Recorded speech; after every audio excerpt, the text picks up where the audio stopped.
to New Orleans, you ought to go see the Mardi Gras.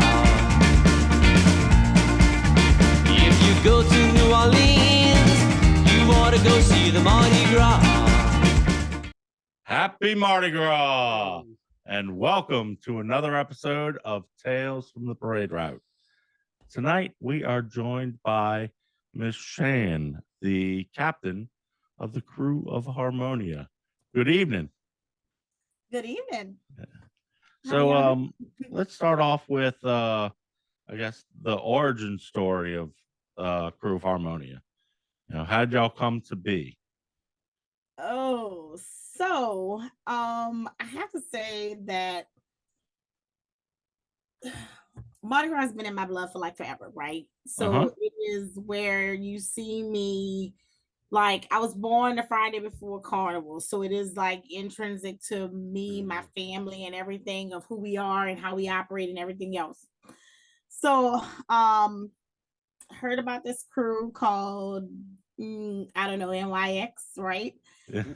And I joined them in 2012. And I said, oh, I'm going to join this crew and I'm here. And this is what I love. I finally found a crew that I could be a part of and be involved in. So I joined and I was a part of it for quite some time. And then I was invited to become a float lieutenant with that crew and was very, very involved in them and did my thing and whatever. And we felt that there was some issues and a whole bunch of other stuff that was going on. We knew that something wasn't quite right, but we couldn't put our finger on it, but we really enjoyed the camaraderie of it all. So we stuck with it. Fast forward to, I think it was May 31st, 2020. Another float lieutenant reached out to me and said, can you believe this? And I said, what? She said, you haven't seen it on Facebook? And I was like, no, I haven't. Excuse me, I haven't seen it. She said, go look at Facebook. So I go look at Facebook.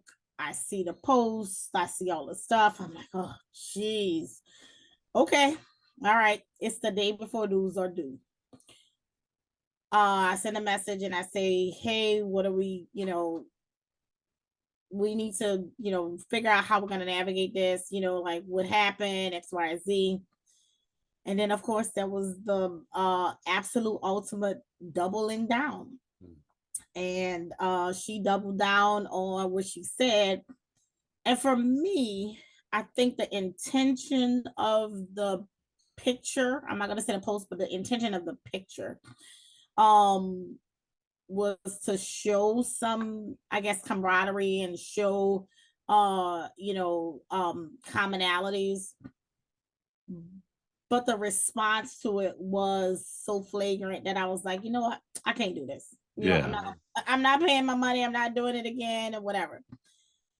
After that, there was an onslaught. There were several people who said, listen, you need to start your own crew. I will follow you. I will whatever. Everything that you did was top notch. It's like whatever. And I was like, oh, I was like thinking this like a while ago. Like I wish I would have started my own crew, but I was all in it and was like supportive. I'm pink and black. I got pink and black out of the wazoo. And I was like, oh, I don't know. So there was some things that happened, like fast forward and whatever, where people were like, well, what are we going to do and where are we going to land? And I was like, you know what? Let's see. I'm just going to put out a feeler and see if we can get some people. By the time it was all said and done, we had about 1,200 people on my interest feeler of a crew. Wow. That's quick. Right. Yeah. It was about a 2-week time. And it wasn't just those Knicks people. It was like everybody. It was anybody who said, you know what, I like what you embody and I want to be a part. And we put the feelers out and they joined. I know there was a lot of ladies that, besides being on waiting lists for Knicks, Femme Fatale, Muses, there was ladies who had interest. And, I think that there was also some ladies that had interest that weren't on waiting lists and were just looking for the right crew. And that's one of the great things that I saw when all the unfortunate things happened related to the Fallout. the fallout, shall we say. But it created 3 wonderful crews, or I think actually 4 At least, yeah. And y'all really got a lot of talk on the town after this past year with the parade. And that had to be difficult to start up because you knew there was no permits left. It had to be something where you would have to join in with another crew to kind of get moving. And I was so happy to see all those parades. Sparta did, Pygmalion, I forget the other that had, just were like, yeah, hey, come on, welcome.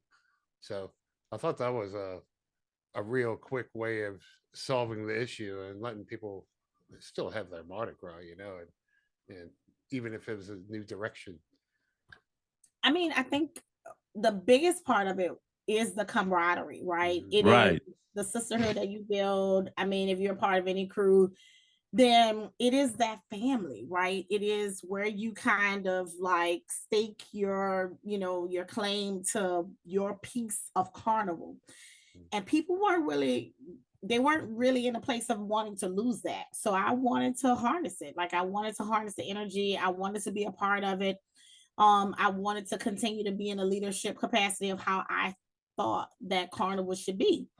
And in that, it was like Harmonia was born. I think it's no secret that my maiden name is Harmon. And I was like, let's search. Let's do a search. Let's do a search. And in that search, I saw Harmonia and I was like, there's a lot that is entailed with it, but we can make the best out of a bad situation. And that was really kind of how Harmonia was born. We got this superstar group of ladies together to be our board, and they said, let's do this. Let's make it what we think it should be. And I've tried to embody that every step of the way of every decision that we made, that the members have a stake in it. And I always like to say, like, I'm not uncheckable, right? I'm not uncheckable for you to be able to say, like, no, I don't like how you're doing this, so I think you should do this different.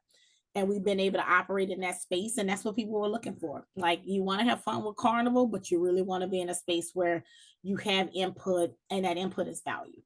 Yeah, I gotta say, your board is extremely, learned crew. I mean, they're a very, diverse group and a very smart, strong group. So that was I don't know if they all came from the former parade, but I knew that some of your like costumings, that kind of thing came from that.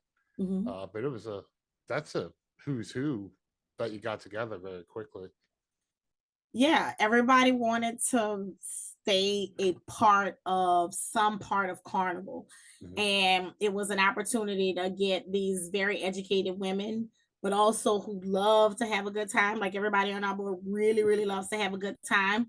So it was our opportunity to be able to embody that. And we were able to mobilize very quickly because we had a shared mission of how we were going to move forward. And we had that opportunity to do that. And I'm always very cautious about that because I never want to count the misfortune of anybody else as an opportunity, but I also want to make sure that we don't lose connections that we did. And that's why I really operated the way I did, because I wanted to make sure that we didn't lose connection. So you said you had 1,200, on the interested list. How many did you end up riding? So the very first year, I made very, very clear that we weren't going to ride. I think many of the folks out there know what my day job is. I work in public health. They know what the day job is of some of our board members. I'm not the only person that works in public health and in the space and what have you. And I said, you know what? Regardless of what COVID looks like in 2021, I don't want to expend the resources of trying to ride. So in that, I made that declaration in July of 2020 that we weren't going to ride. So in us making the decision not to ride, and some people, that was the thing where they like, oh, we really want to ride. We really want to be a part of Carnival or whatever. I kind of sat back and I said, we're not going to do that. Yeah. So that first start out of the gate, we started with 325 women. 325 women who knew that we weren't going to ride. They knew that we weren't going to have a ball. And we planned on having a summer ball. We had that summer ball in July of 2021, and that was what we kept focused on. So starting the gate out with 325, I thought was impressive, especially me starting just saying, I love carnival. Yeah. I mean, honestly, that's a meta crew that's been around for many years. So yeah, with that as a kickoff, it's pretty strong. Yeah. And so with that first year, I assume that y'all held a lot of like Zoom meetings and things like that for your members to keep everybody involved and communicating with them and helping, I guess, continue and build those sisterhoods. Yeah, it was a lot of Zoom in the very beginning, and we still continue Zoom. Like we make sure that it's feasible. Some of it is like people say, oh, I'm not going to be able to participate like I really want to because I have so many other commitments. We make sure that we have that hybrid component so that we can meet the needs of a very diverse group of women. It's not just our board, our whole crew is a crew of superstar women, right? That have so many different demands and so many different talents and so many different things that they're involved in. That Zoom was what kept us alive. Yeah. We did have some opportunity, which I was so excited about, in making our contributions in society and in New Orleans, right? We made those contributions very early with supporting hurricane efforts in September. We did COVID vaccine support for the city. Like we did so many different things that gave us some opportunities to be able to connect, that it was like a convening when we got on those Zoom meetings to be able to say like, hey, listen, this is what we saw. These are people who we met, and this is how we were able to make a connection. So, we try to feed the soul from the virtual and the in-person perspective. Yeah. So in that, do you have any particular charities that the crew is, partners with, or have you selected? I know you knew, but it feels like you're already spreading the love around town.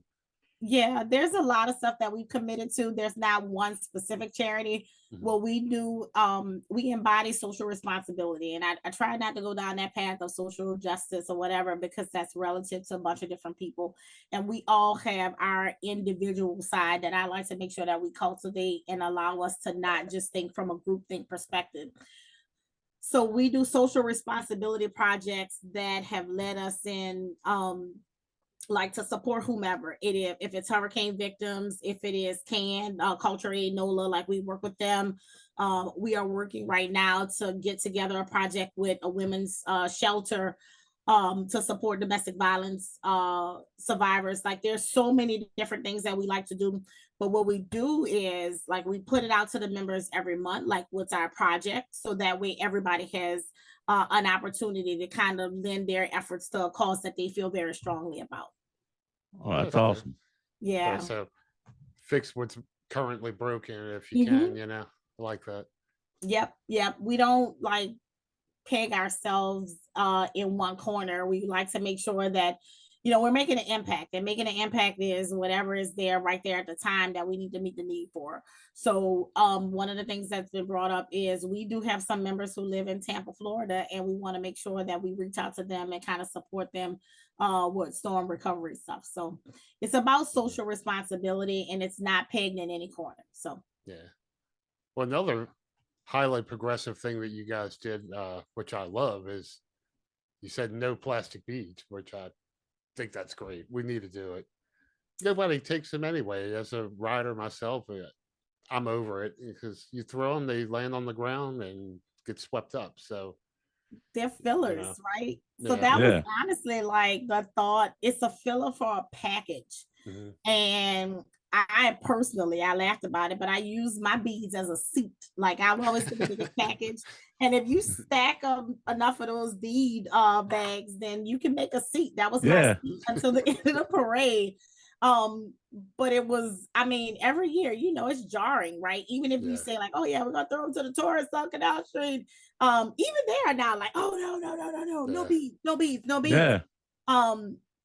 But as again, from the social responsibility perspective, at the time, Ramsey Green was the CEO of infrastructure for the city, and just really understanding like how many beads get stuck in our drain pipes and whatever else. Like, if you're not even environmentally conscious, right? If you don't care about climate and all the rest of that stuff or whatever else, like, you need to save the drains in New Orleans, right? So we need to keep that trash out of our drains. So it was multifaceted. It was, one, nobody wants them.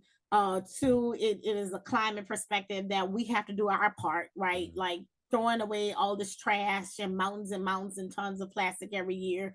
We're going to make an impact, and we're going to set our stakes on being able to support the environment in that way. And then the other part of it is, as a native New Orleanian, born and raised, you know, like making sure that my car is not flooded out every week, right? Like, let's do our part. Good point. I always love that was the metric on how they decided how, you know, successful Mardi Gras was how many tons of plastic they picked up.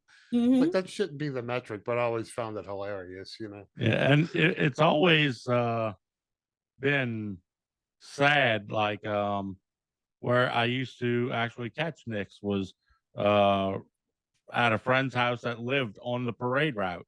And you know, we would stay there to wait for the traffic to die out, and we would stay over there long enough to where we saw the big backhoes and bulldozers and whatnot that pick up all of that trash. And just seeing from one city block that mound to where it's the equivalent of like a mound of like if you order a mound of dirt, right, you know, to spread in your yard or whatever, it would be a mound like that just from one city block. And that's trash. That's not even granules of dirt. Like, that's trash. Right. You know, like, y'all know, riding on a float and you see people, right? You're throwing stuff, like, you know, you've been saving all year. You put stuff in the layaway, you've done all this stuff, and you throw something and it hits the ground. And once it hits the ground, it's over. Like, people are just like, oh, I don't want it.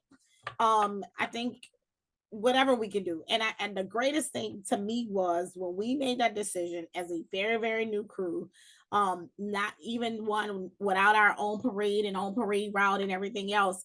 The people who followed suit was remarkable to me. Some of the bigger crews immediately followed suit and said, you know, yeah, we're not gonna throw, you know, we're gonna change, and we're gonna make some eco-friendly throws, and we're gonna be more environmentally conscious.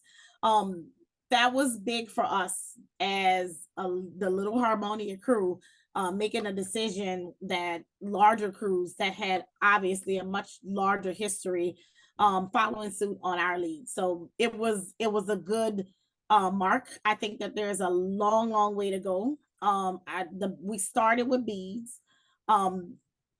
And I want to continue to make sustainable throws as we keep going forward. Like, there's so much opportunity. We're working with Epiphany Throws. We're working with some of the other, working with NOLA Throws and some of the other vendors in order to be able to make sure that all of our throws are environmentally conscious. And, you know, it starts somewhere.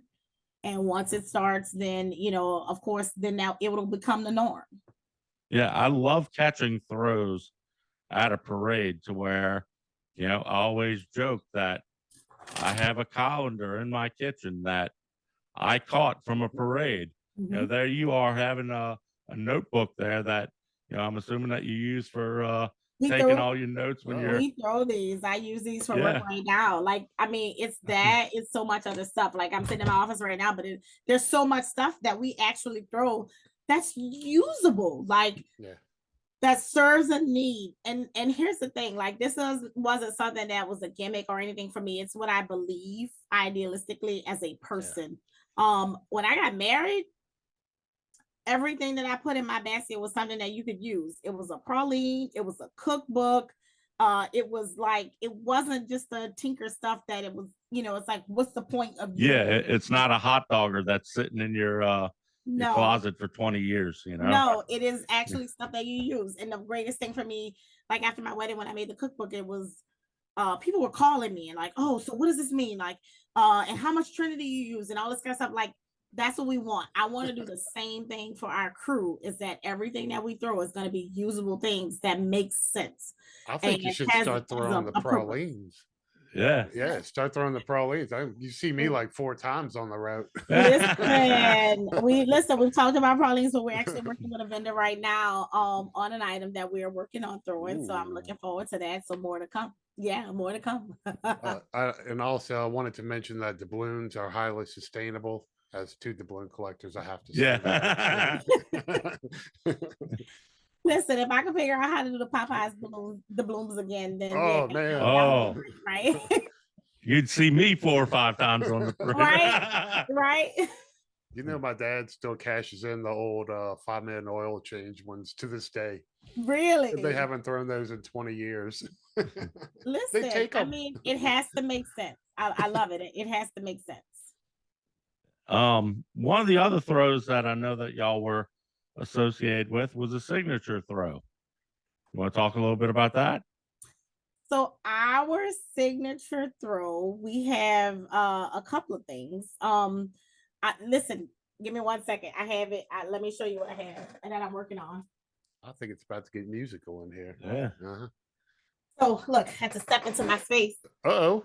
So one of our signature throws are hand decorated musical instruments. Yes. And that's awesome. This is a part of the collection of what I will be throwing this year. It's going to be hand decorated. It is, an old instrument, right? We're recycling, we are repurposing things. But yes, we had some that were thrown this year. If you can get your hands on one, then yeah, like, look, it's in my room to be decorated and thrown. So it's the old instrument. That's awesome. Yeah, look, I've asked for no tubas. I've asked no bass tubas. drums. Yeah, but absolutely, this will be a part of it. So the way I would display that in my house, it would be the bell forward. So you might want to write my name in the bell. I'll just yeah. Listen, let me tell you something.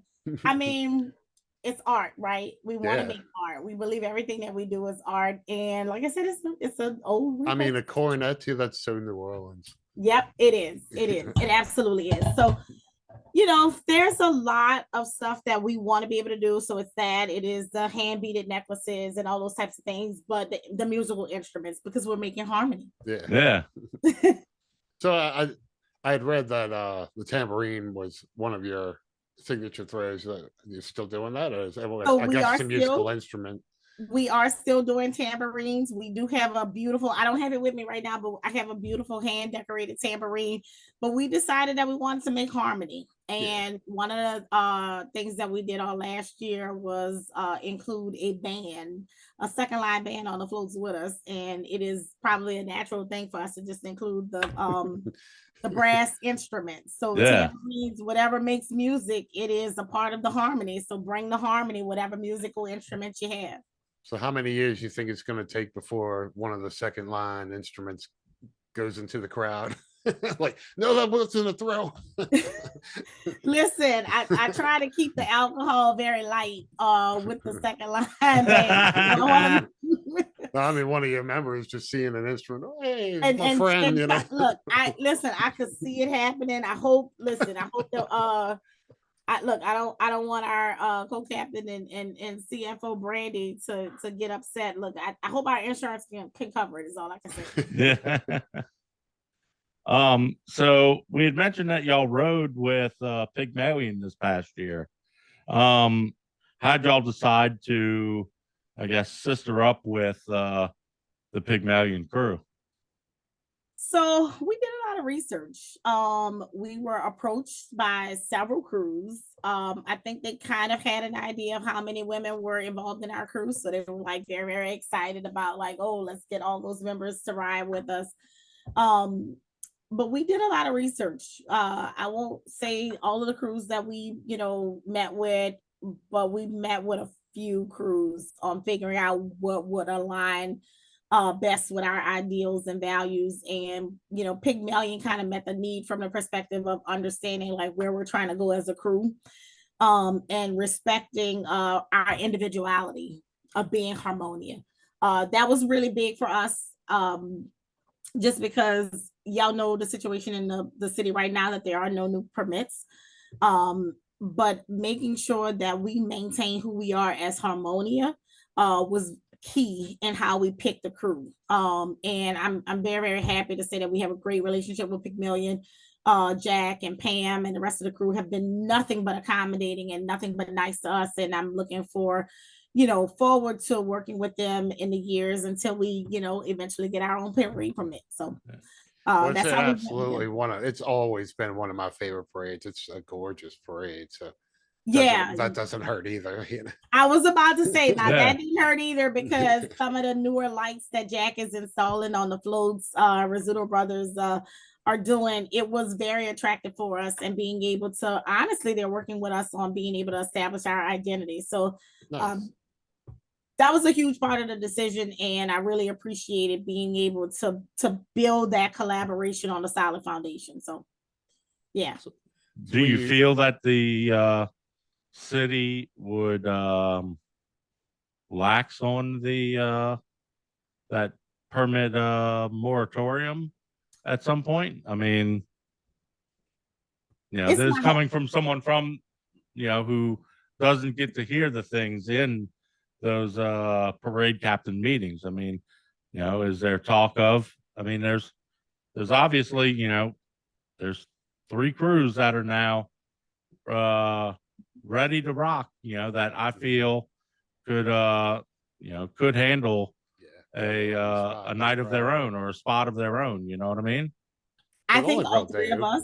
Yeah, I think all 3 of us, between myself, Kimya, and and the crew from Phoenix, right? Like, yeah, I know that we could all handle it, right? Gigi, I'm sorry, like I had a brain fart. But between myself, Kimya, and Gigi, we could all handle it. Right. I think that we're all poised and ready. I know that we're all astute business women, and in us being astute business women, we're ready to mobilize very, very quickly. Whether the city can step into that space, I think there's so many different factors. We respect those factors. I understand that there's a lot of constraints. I know police is I know police huge. Is one of the main concerns right now. Sanitation cleanup obviously is a concern. It would honestly almost have to be that first Tuesday, because every other night is really full. So I don't know how you would really add one logistically to that. But we've looked at how we could plug in. But okay, I'm in with you. I'm just we looked at how we could plug in a way to do that. Well, honestly, you have that same length now. The only difference, I guess, would be the addition of marching bands and such, whatever you would have in the middle. But exactly, the length really wouldn't change. It would just allow you to present yourself as your own individual parade. That would honestly be it, right? We would love the opportunity to be able to stand out a little bit more. I think the way the city's regulatory guidelines are built right now, there's some constraints that really kind of limit us in making sure that we shine through as who we are as individual crews. But we're respectful of that. Harmonia has made sure that we are thoughtful about the rules, right? Because there's rules that you have to follow, and we really want to be able to exhibit that we can follow those rules. With that, I believe very strongly that the city will position itself in order to be able to be receptive to us opening up into being able to parade. Just as you said, like the economic impact, and I'll just say of Knicks, of 3,400 women, right? Well over 3,400 women. When you think about where those women spend their dollars, I think you have to find a place, right? Yeah. We had to go somewhere. We had to figure it out. I think the city is coming off of the height of the pandemic and really trying to manage it and navigate it. I think that there's gonna be opportunity in the near future. The only thing I'll say is that we just got to be poised and ready. I think that there will be some change and some transition, but I do want to say that the face of Carnival has to be different. It is Yeah. not the old guard. As respectful as I am of you, you guys are wonderful and great and nice and kind. But the face of Mardi Gras is no longer just, older white men of privilege. It looks completely different. And we have to make sure that it is representative of the people who invest their time and their money in our city. And I think the city is moving towards that space. I think they're trying to figure out like how to get to that place in an equitable way. But I will say that Harmonia is going to be poised and ready for when that opportunity presents in order to be able to do that. Well, I really like I'm a little bit of a traditionalist as far as Mardi Gras goes. Now I don't care who runs the parade. I like a good parade. But we interviewed with the culinary queens, and they have a similar background story as you guys. You have a couple of members from the former parade, but they have a very tight-knit group, it seems like. And that style parade to me, it's fairly new. You have old school ones like Iris that's been around forever, and they're huge in their women's parade of strong women. But I don't think it's a culture shock at all to have that new style coming in, any more than how the marching groups have changed into that new style, So I don't know. It's just how Mardi Gras evolves, Yeah, and that is exactly it. And that's what I was gonna say. It is the evolution of what Mardi Gras is. I think that the woman's dollar is very powerful. What I have said, and I've met with different people and different folks, and I've said we have to remain true to who we are, but we also have to represent the people of the city. And in representing the people of the city, then you say, like, we are a diverse crew. About 60%, maybe 65% of our crew is African American or Black.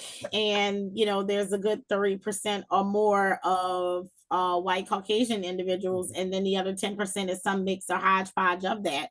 And that's very indicative of what New Orleans is. Yeah. It is very, very indicative of the demographics of the city. And in it being indicative of the demographics of the city, like, how do we continue to cultivate our city in that way, but giving opportunities like us and culinary queens and, Phoenix and the rest of them, like, how do you get them involved and make sure that they are making meaningful contributions into Carnival history? And I will say this, I'm a parade baby. I call myself that all the time. I'm a parade baby. I want to make, my contribution to Carnival history. And this is our opportunity to be able to do that. I hope that we have a real and true meaningful opportunity to be able to really participate in the process and make our mark. Question for you.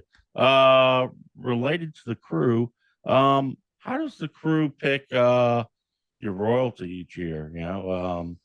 Is there a process for that, or is it like a giant crew vote? Is it a small select group that selects the royalty? How does that work?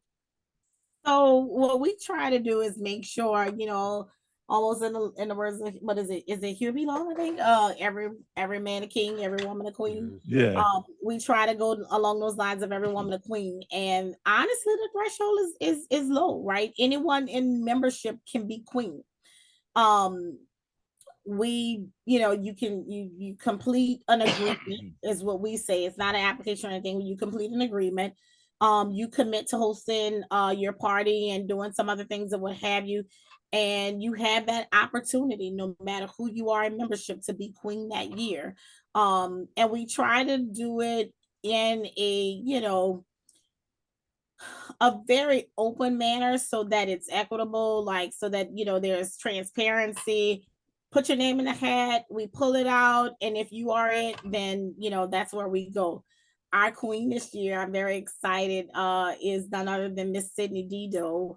Very, very long history of I'll say New Orleans royalty. I won't just say Carnival royalty, because she has been involved in OIC in Original Illinois and some of those other crews and what have you. And now she's going to be the queen of Krewe of Harmonia. So I'm really, really excited about where we go and where we take it. But any woman in our crew can be queen. So, Nice. all it takes is putting your name in the hat, per se. Put your name in the hat. There is Yeah. it's a small financial commitment that allows us to be able to give the show of what we should Yeah. give as royalty, but it is honestly, it's within reach for a lot of women. People have said, oh, that's it, that's all you have to do. I'm like, yeah, because the intent is that we're all queens, and we did that the very first year of our ball. We named every single woman in our crew queen. Oh, And that's awesome. yeah, we did. It was funny because even you could see in some of the pictures where they, we gave everybody a gift all at the same time, and they opened them up and they were opening them up. I have the pen. I have the pen. Wait, I have the pen. I have the pen. So they were all queen. They were all queen the first year. And that was really important for me because I really wanted to stand on our word that every single woman in the crew can be queen. We had done it all together. It was no easy feat, like stepping away and stepping out on our own and really kind of establishing this thing and figuring out what it is and whatever. So in that, I wanted to make sure that everyone was represented. So when we carry it forward from year to year, the threshold is not very high. It is very within reach for any woman in our crew, and we want to continue it in that way. So it's who we are. So do y'all always are y'all going forward, are you always doing your ball during the summertime? We absolutely have a summer ball. I think it is the thing that one of our members said, and we do have members who are outside of the city, but they've said it's the thing that they absolutely look forward to. That summer ball was birthed on, I know myself and so many others go to, I don't know, it could be anywhere between 5 and 8 balls a year during the course of that very 2-month time frame of Carnival. And I said, you know what, I want to do something different. Coming out of COVID, we were in that space, and I said, let's have a summer ball. Let's do something different. Let's give people something else to look forward to. Let's bring out the summer gowns and the summer tuxedos and all the rest of the stuff and whatever else. Yeah. And that's how we came up with the summer ball. And it's something that we look forward to. We are going to do it every year. It is a flagship event. People look forward to it. From our perspective and from the city's perspective, the summer is the quiet time in New Orleans. And, Right. supposedly tourists are not there, whatever. We do have a faction of people who are not from the city who are in our crew. So they come in the city. Yeah, you're inviting in people from out of town to help pump that tourist industry. So they're supporting the economy, right? So we have a large faction of women. Listen, I can name them. The Colorado crew. Hey, y'all. We have some in Utah, Delaware, the Virgin Islands, California. Hey, Houston crew. Listen, St. Louis. Like, I can name so many different places that our members are, and they all converge on the city in the summer. That's awesome. We have room blocks all over.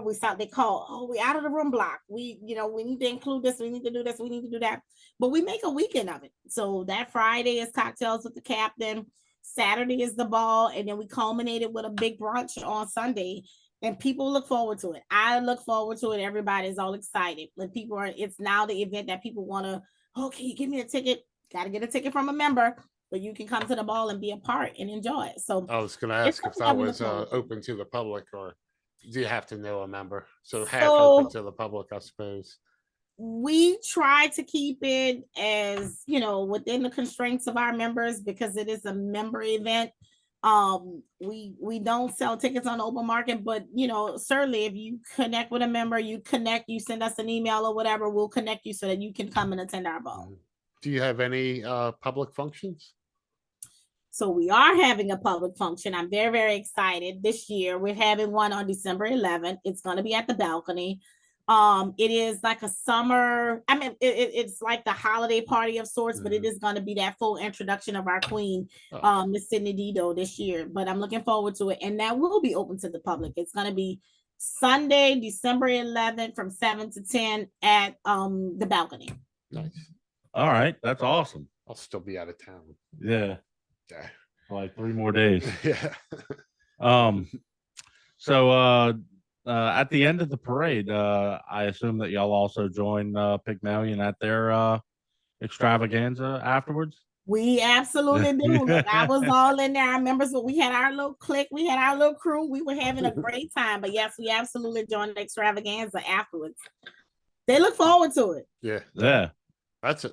I've never been, but I've seen it, and it looks like just a tremendous party. Yeah, everyone who I know that goes tells me, man, you're missing out. It's a great time. I will tell you, this year it was pretty amazing, and I had a good time. You kind of get off the floor and you're like, oh, I'm tired or whatever, but I went and I really had a good time. I love that it's all inclusive. You come in, you have a good time. There's great food, great drinks.